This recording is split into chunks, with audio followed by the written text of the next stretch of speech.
नमस्कार। RB news से मैं मनोज मौर्य। खबर रायबरेली से। सुंदरा देवी फार्मेसी कॉलेज में मनाई गई होम्योपैथिक के जनक डॉक्टर हनीमैन की जयंती। सुंदरा देवी pharmacy college, Siddharth Nagar, कैथवल road, Unchahar, Raebareli में होम्योपैथिक के जनक डॉक्टर सैमुअल हनीमैन की जयंती हर्षोल्लास के साथ मनाई गई। कार्यक्रम की शुरुआत केक काटकर की गई, जिसमें कॉलेज प्रबंधक व पूर्व चिकित्सा अधिकारी doctor RP Maurya, doctor Prajapati, doctor Sarita Maurya, Suresh Kumar Maurya, SN. Sahu सहित समस्त स्टाफ व छात्रगण उपस्थित रहे। इस अवसर पर कॉलेज प्रबंधक डॉक्टर आरपी मौर्य ने डॉक्टर हनीमैन के योगदान को याद करते हुए कहा कि उन्होंने चिकित्सा जगत को एक नई दिशा दी। होम्योपैथी चिकित्सा प्रणाली आज भी विश्व भर में रोगों के उपचार में प्रभावी मानी जाती है। उन्होंने छात्रों को प्रेरित करते हुए कहा कि वे डॉक्टर हनीमैन के आदर्शों को अपनाएं और समाज सेवा के क्षेत्र में आगे बढ़ें। कार्यक्रम में छात्रों ने भी डॉक्टर हनीमैन के जीवन पर आधारित भाषण व प्रस्तुति देकर उन्हें श्रद्धांजलि अर्पित की।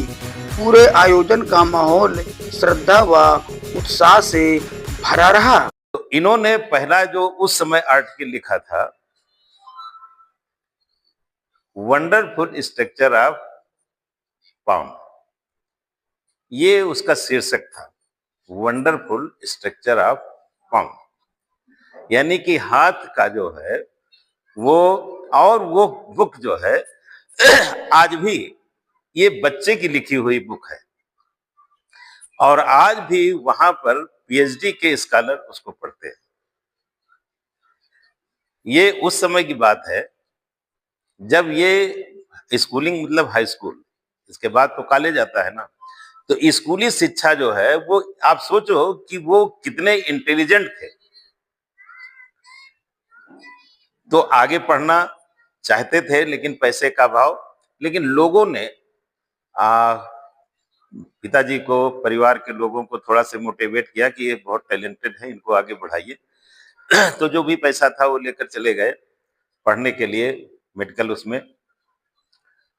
तो खैर उनकी जो पढ़ाई थी वो जिस तरह हुई है आप कह नहीं सकते हैं कि जैसे अपने यहाँ भी लोग गरीब होते हैं तो ट्यूशन करके अपना फीस जमा करते हैं, वो भी जो है अपने फीस को, क्योंकि वो किसी के यहाँ नौकरी नहीं करते थे या लेबर का काम नहीं करते थे। इंटेलिजेंट आदमी हमेशा इंटेलिजेंट वर्ड ढूंढता है। तो चूंकि बहुत सारी भाषाओं के वो ज्ञाता थे तो वो ट्रांसलेट करते थे और ट्रांसलेट करने के बाद एक लैंग्वेज से दूसरी लैंग्वेज की बुक्स जो है वो ट्रांसलेट करते थे। तो ये ट्रांसलेशन जो था वही उनकी आजीविका का कारण, उससे चलती थी। तो जो पैसा मिलता था उससे अपना काम करते थे और पढ़ते भी थे और पढ़ करके फिर अपना एमबीबीएस पास किया, फिर एमडी किया। तो ये जो टैलेंट होता है, अगर व्यक्ति सोच ले तो उसके पास पैसे का कोई मैटर नहीं रहता है, वो अपना पूरी कर ही लेता है। हमने 3 लोगों को अपनी लाइफ में देखा है। एक डॉक्टर हेनीमैन, और अगर आप जीवनी पढ़े तो अब्राहम लिंकन जो अमेरिका के राष्ट्रपति हुए, और डॉक्टर अंबेडकर। आप इन तीनों लोगों की जीवनी अगर आप पढ़ेंगे तो कमोबेश बिल्कुल एक ही उस पर है, और ये तीनों अपने अपने क्षेत्र में रिनाउंड है। ये कोई कंपटीशन नहीं कर सकता है इन तीनों लोगों को।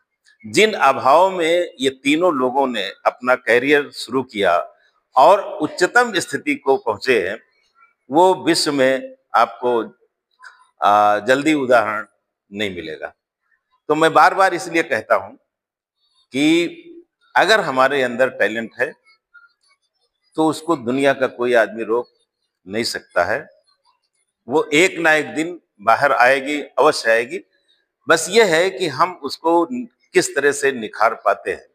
अगर हार मान गए, जैसे उनके पिताजी के साथ ये भी अगर पेंटिंग करते तो इतना ही होता कि वो अच्छी पेंटिंग पिताजी का हाथ बटाते थे बचपन में। जैसे हमारे यहाँ भी बच्चे जो पिताजी काम करते हैं, लड़के भी उसमें जुटते रहते हैं। खेती करने वाला भी खेती करता है, बिजनेस करने वाले लड़के को सब मालूम होता है कि कौन से कहाँ पर कौन सामान रखा हुआ है। उसको बताया नहीं जाता, वो अपने आप करने लगता है जो बिजनेस करते हैं। तो जो पैतृक पेशा होता है बच्चे अपने आप जान लेते हैं। तो उस समय ये भी जो स्कूल में जो कभी कंपटीशन होता है तो पेंटिंग बहुत अच्छा करते थे, जो सामान पेंट करके लाते थे। मतलब कहने का ये है कि टैलेंट जो होता है वो अगर हम निखारना चाहें, मेरा फोकस ज्यादातर इसीलिए आप लोगों के साथ है कि अपने टैलेंट को एक्सपोज करिए, उसे बाहर लाइए, उसको अंदर दबने मत दीजिए, जैसा कि हैनीमैन ने खुद किया।